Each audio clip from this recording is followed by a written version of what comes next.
Jamal Price gripped the steering wheel with steady hands, his eyes fixed on the empty road ahead, while behind him, Leon "Slick" Harris whispered the countdown that would decide their next payday. In a few seconds, metal would twist, glass would shatter, and another fake crash would turn into thousands of pounds of easy money.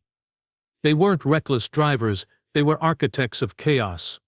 Part of a ruthless underground network turning Britain's roads into a crime scene for profit. What began as a simple scam on the streets of Birmingham was about to explode into one of the most shocking fraud operations the UK had ever seen. Birmingham streets had always been busy. Buses rumbling, horns blaring, and mopeds weaving between cars like restless bees. But beneath that everyday noise, something new and dangerous was growing. It started quietly, almost harmlessly, as if the city had simply developed a streak of bad driving luck. Crashes began happening in strange places, empty roundabouts, quiet residential streets, parking lots with no cameras. At first the accidents seemed like coincidences, but they weren't. Behind every dented bumper and shattered windscreen was a plan, and behind every plan was a man chasing money. The idea of crashing cars for cash wasn't new, but it had never been so organized. A few desperate drivers had once tried it alone, slamming brakes to claim a payout, faking injuries for quick compensation. But by 2016, a few men in Birmingham realized how much easier it would be if the whole thing were done together, like a business. They formed small groups, sharing cars, witnesses, and repair shops. They called themselves crews, and each crew had one goal: make accidents look real and make insurance companies pay. It began with mopeds. Riders would wait near traffic lights or busy junctions, eyeing expensive cars with clean insurance records. They'd position themselves perfectly, then suddenly throw their mopeds in front of a moving vehicle. The crash would be loud, but rarely serious. They'd roll on the ground, pretend to cry out in pain and call for help. Within days, a claim would be filed. Sometimes, they even worked with fake doctors who issued injury certificates for a price. A single staged fall could bring in up to £3,000, easy money for a few minutes of acting. Word spread fast. In certain estates, young men saw this as a new hustle, cleaner and safer than drug dealing.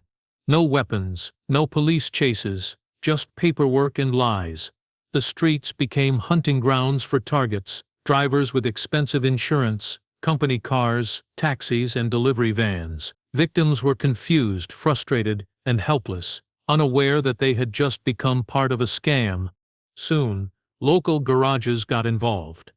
Mechanics began offering to fix the cars involved in the crashes. They would claim for damages that didn't exist or swap cheap parts while billing for new ones. The profits doubled, then tripled. Some garages became fronts for entire crash rings. They held meetings at night, planning where to stage the next collision. Everything was calculated: location, traffic flow, CCTV coverage, and even the type of driver most likely to panic. For a while the system worked perfectly. Police saw a rise in minor road accidents, but had no reason to suspect fraud. Insurance companies kept paying out, unaware that the same faces were appearing in multiple reports under different names. What had begun as a few reckless stunts turned into a growing underground industry. The gangs didn't see themselves as criminals. They saw themselves as businessmen, turning chaos into income. But greed always leaves a trail. As the crashes multiplied, so did suspicion. Investigators began to notice that some accidents looked too perfect, too clean, too planned, and while the gangs celebrated their easy earnings, someone had already started watching, quietly collecting evidence that would one day bring their empire crashing down. The mopeds became the heartbeat of the new scam, buzzing through Birmingham's narrow lanes and crowded intersections like silent predators. To ordinary people, they looked like just another wave of young riders racing through the city, but to those inside the scheme, they were the key to easy money. The plan was simple: cause a small, convincing accident, play the victim, and walk away richer than before.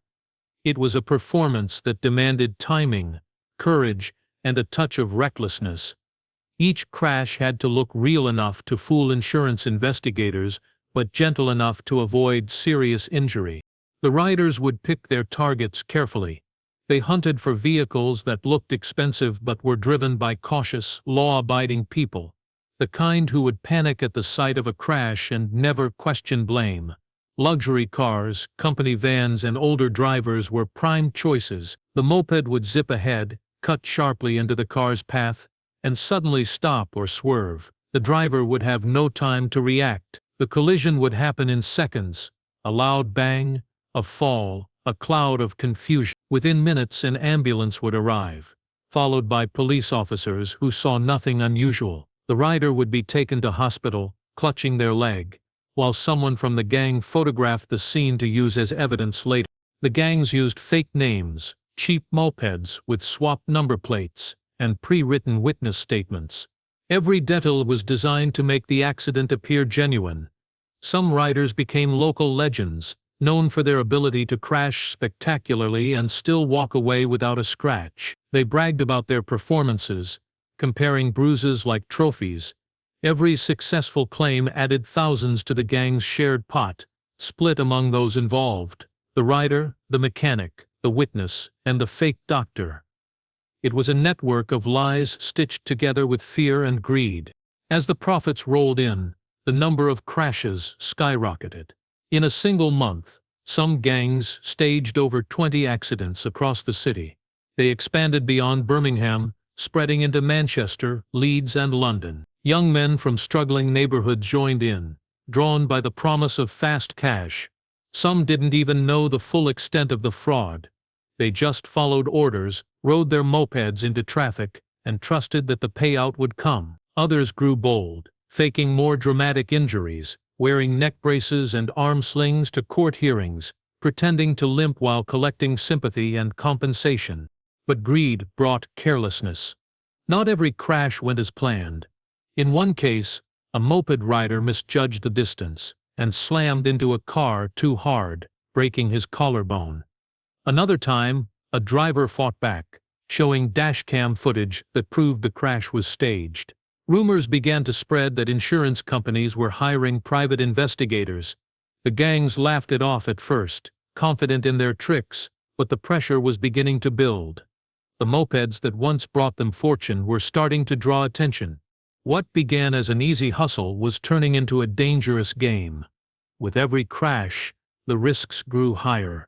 Behind the money and fake injuries, there was growing fear. Fear of getting caught, fear of betrayal, and fear that the next accident might be real. The streets, once a playground for profit, were becoming a trap waiting to snap shut.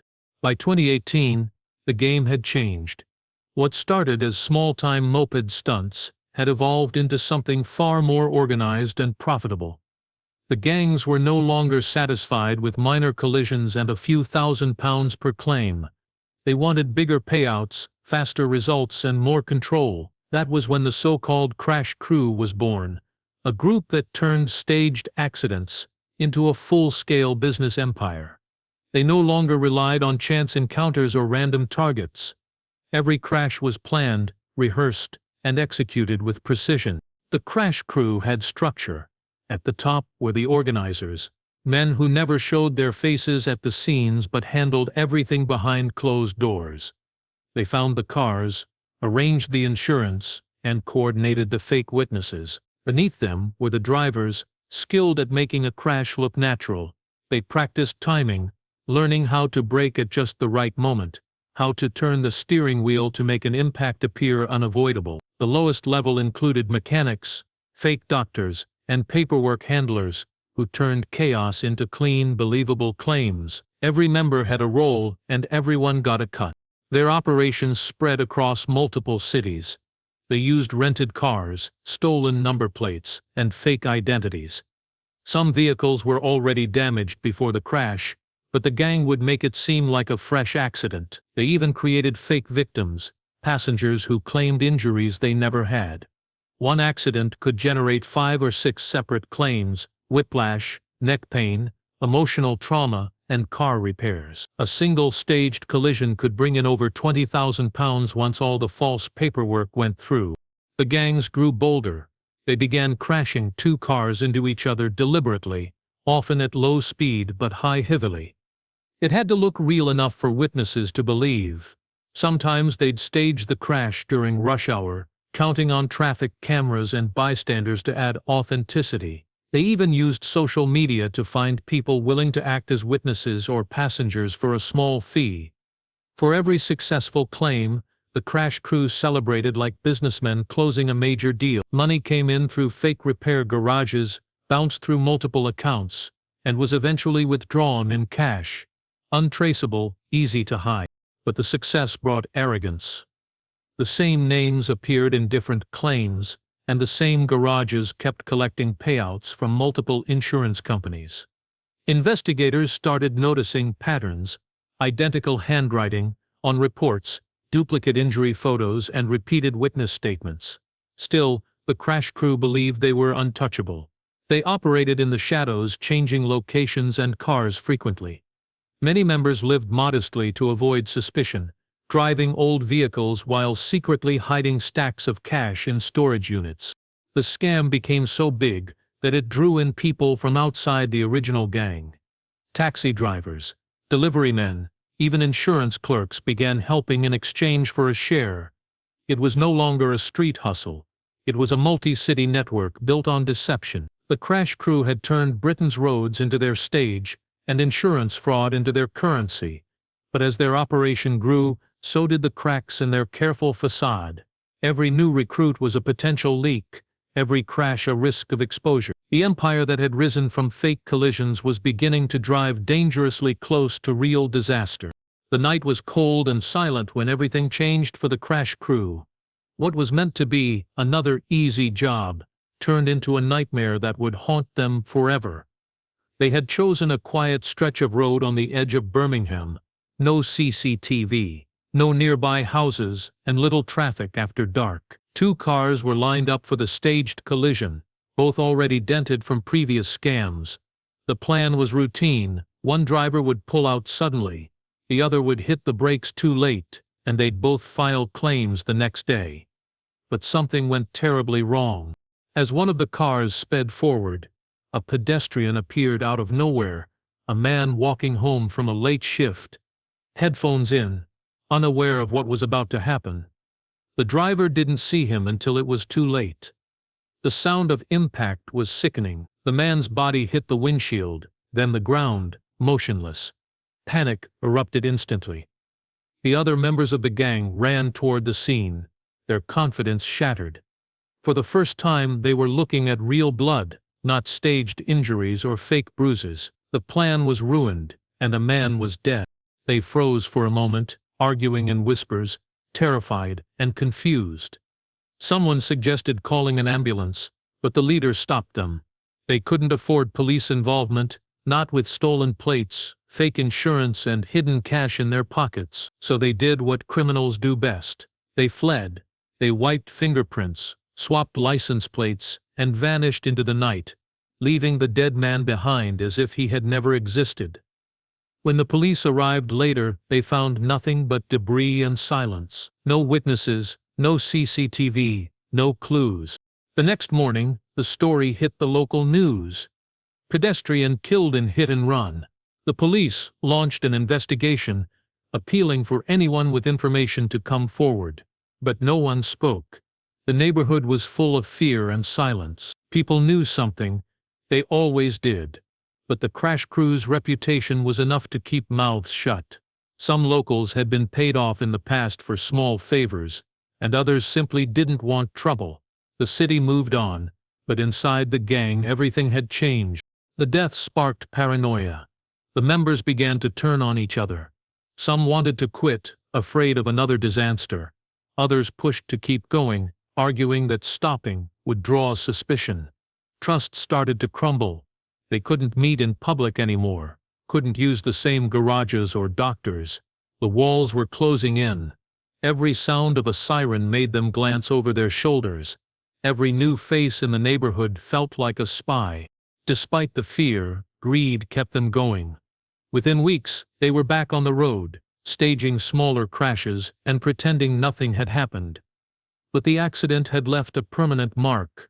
One of the drivers couldn't sleep, haunted by the image of the man he killed. Another secretly spoke to someone outside the group, desperate to confess, but he never got the chance. The hit and run had cracked the foundation of their empire. What had once been a calculated game had turned into something unpredictable and deadly. For the first time, the crash crew realized that their hunger for money had turned them into what they feared most: reckless killers hiding behind broken glass and twisted metal. The ripple effects of the crash crew's crimes began to spread quietly through the insurance industry. At first, the companies handling the claims didn't see the connections, just a rise in accidents that all seemed eerily similar. Minor collisions, small injuries, polite victims, and perfectly written reports. But as the months passed, patterns began to form. Too many of the same garages, too many familiar addresses, and too many witnesses who seemed to appear in multiple unrelated accidents. What looked like coincidence slowly began to resemble coordination. Inside the regional offices of major insurers, a handful of investigators started comparing notes. They noticed that several victims were using the same medical clinics for treatment, often receiving identical diagnoses: whiplash, neck strain, and back pain. These were easy injuries to fake, and even easier to exaggerate. Each claim added thousands of pounds in compensation and medical costs. When investigators checked the clinics, they found that some doctors didn't even exist, just signatures on letterheads created in back rooms or forged by gang members. The repair garages were the next clue. Certain garages in Birmingham, Manchester, and Leicester were processing an unknown number of insurance repairs. The damages listed on paper were far worse than what the cars actually showed when later examined. Some claims included photos of completely different vehicles, cleverly edited or taken from the internet. But what tied everything together were the names on the paperwork, names that appeared again and again. The same witnesses, the same mechanics, and the same vehicle registration numbers recycled through dozens of cases. Behind closed doors, the insurance companies launched secret investigations. They began to share information across regions, forming small task forces to trace the suspicious claims. Detectives specializing in financial fraud were brought in. Reviewing records that stretched back years, they found fake bank accounts, shell companies, and car repair businesses set up in false names. The crash crew had built an entire network of deception, and it was starting to unravel. The gang sensed the heat, but didn't realize how close the net was. They tried to cover their tracks, shutting down some garages and creating new ones under fresh business names. They deleted phone records, destroyed paperwork, and used prepaid mobile phones to communicate. Still, the investigators were patient. They collected evidence quietly, watching and waiting. Every suspicious claim became another piece of the puzzle. As the investigation deepened, the money trail grew clearer. Payments from insurance companies led to the same cluster of bank accounts, often withdrawn in cash, just days later. Surveillance cameras caught some of the suspects entering banks or repair shops. Unaware that their faces were being recorded, the evidence was building, and what had once been a secret underworld of fake crashes was becoming a criminal empire too big to hide. For years, the crash crew had controlled the streets, confident that no one could touch them. But now, the walls were closing in. Investigators had names, photos, and bank records, enough to link every fake accident together. The gang's biggest strength, their coordination, had become their greatest weakness. What they saw as a perfect system had left behind a digital trail of lies, one that would soon expose them all. The breakthrough came from something the gang never expected: a single dashcam. It belonged to a delivery driver who had unknowingly captured one of their staged crashes from start to finish. The footage showed everything: the moped pulling in front of the car, the deliberate swerve, the slow fall, and the rider pretending to be hurt while his friends rushed to the scene to act as witnesses.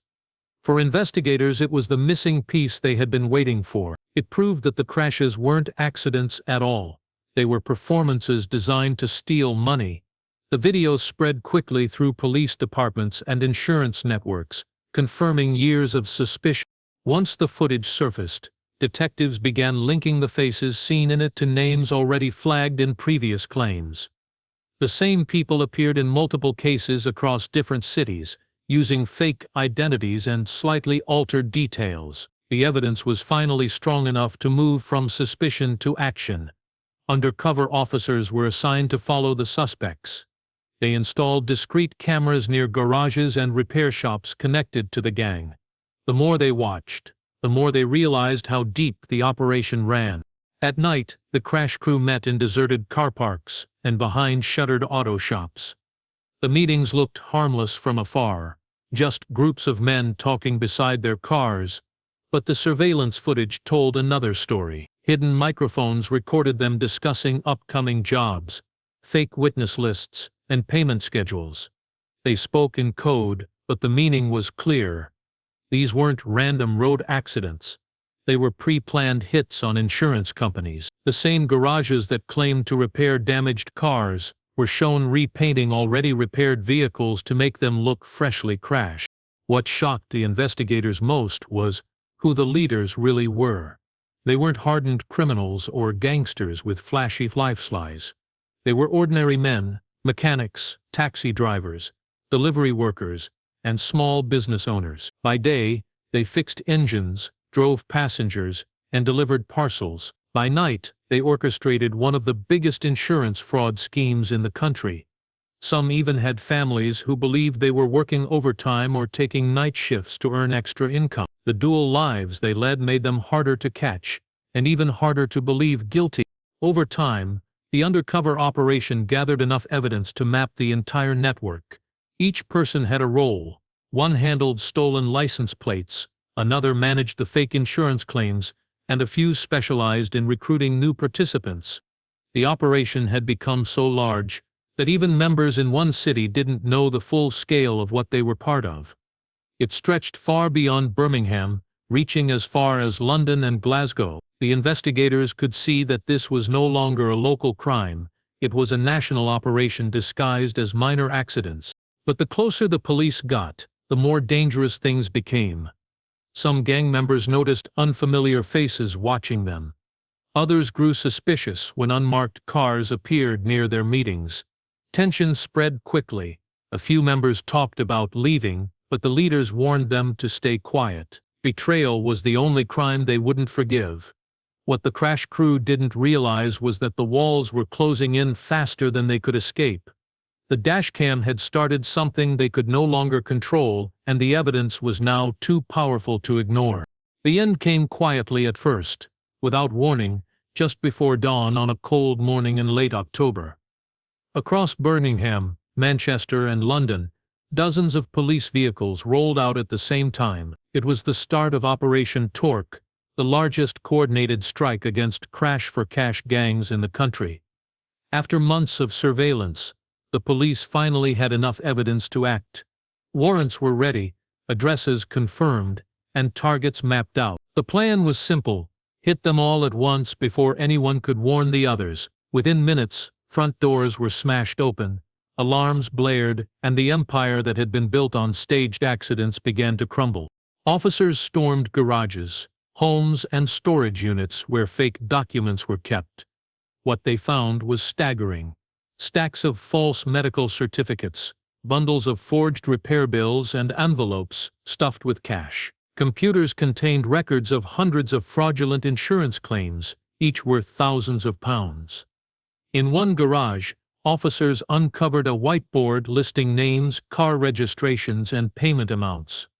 It was like discovering the gang's secret ledger, proof of years of organized deceit. More than 30 people were arrested in the first wave. Some were still asleep when police entered their homes. Others tried to escape through back doors or climb over fences, but they were caught within minutes. One of the gang leaders attempted to flee in a car, only to crash it into a brick wall during the chase. A grim irony for a man who had made a fortune faking collisions. Across the country, television crews began reporting live as news of the arrests spread. The story quickly became front-page material. Britain's crash-for-cash empire exposed. The headlines read, shocking a public that had never realized how deep the scam went. As the raids continued, the full scale of the operation became clear. The police discovered networks of businesses tied together by fraud, garages, medical clinics, and even a few small law firms. Bank records showed millions in laundered money, transferred through fake accounts and offshore companies. Investigators realized that the crash crew wasn't just a group of reckless drivers, it was a sophisticated criminal syndicate operating under the radar for nearly a decade. Interrogations revealed how carefully the system had been built.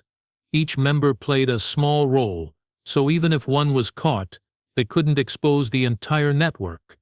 But now, with so many arrested at once, the puzzle pieces finally fit together.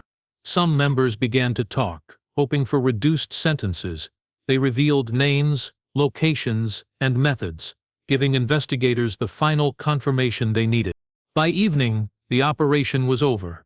The once feared crash crew was in handcuffs, their garages sealed off, and their money seized. For the first time, the streets felt different, quieter, safer, less unpredictable. But beneath the relief was a strange emptiness. Years of easy money had vanished overnight, leaving behind wrecked cars, ruined lives, and shattered reputations. The police had won, but the damage left behind showed just how far greed could drive people to risk everything. The empire that had begun with small mopeds and faked crashes had finally met its own collision, one that no insurance claim could ever fix. The fall of the crash crew sent shockwaves through the country. For weeks the story dominated the news. Television reporters stood outside courthouses, reading updates about arrests, trials, and confessions. People who had once been seen as ordinary neighbors were suddenly exposed as part of a criminal web that had deceived the entire insurance system. Garages were shut down, fake clinics were raided, and the names of trusted mechanics were splashed across headlines. For the victims who had unknowingly been caught in staged crashes, there was a sense of relief that justice had finally come, but also disbelief that something so widespread had existed in plain sight for so long. In court, the true scale of the operation became clear. Prosecutors described an empire built on lies, where human injury and destruction had been turned into a business. The evidence was overwhelming: thousands of forged documents, dozens of fake witnesses, and hours of secret footage showing the gang in action. Some of the leaders tried to deny involvement, claiming they were just small-time mechanics or drivers trying to survive. But the bank records told a different story: luxury holidays, hidden cash deposits, and expensive cars bought under false names painted a picture of greed disguised as struggle. When the sentences were finally handed down, they were among the harshest ever given for insurance fraud in the UK. The ringleaders received years behind bars, while others who played smaller roles got suspended sentences and community service. A few turned witnesses, helping the authorities uncover similar gangs still operating in other cities. The message was clear: the era of easy crash for cash money was over, at least for now. Insurance companies reacted quickly. They introduced new technologies to detect staged accidents.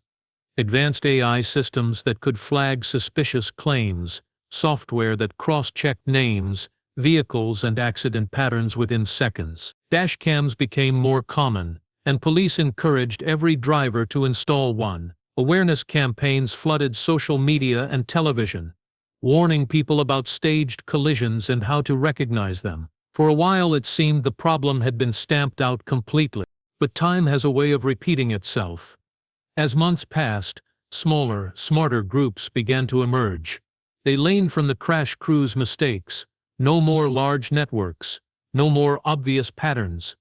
They worked quietly, using new methods that technology hadn't caught up with yet. Instead of crashing cars, they staged minor parking accidents, false thefts, and fake delivery claims. The game had evolved, but the motive remained the same: money. The story of the crash crew became a warning told in documentaries, classrooms, and police briefings. It showed how desperation could turn into organized crime, and how something as simple as a fender bender could hide a criminal operation worth millions. The people involved were forgotten one by one, their names fading from the headlines, but the damage they caused still echoed through the system. On the streets where it all began, the sound of mopeds still hums through the air, and the traffic still moves, as it always has. But behind every sudden break, every suspicious swerve, there lingers a quiet reminder: greed can make even the most ordinary roads dangerous. The crash-for-cash empire had fallen, but its shadow remained, waiting for the next generation bold enough to rebuild it from the wreckage.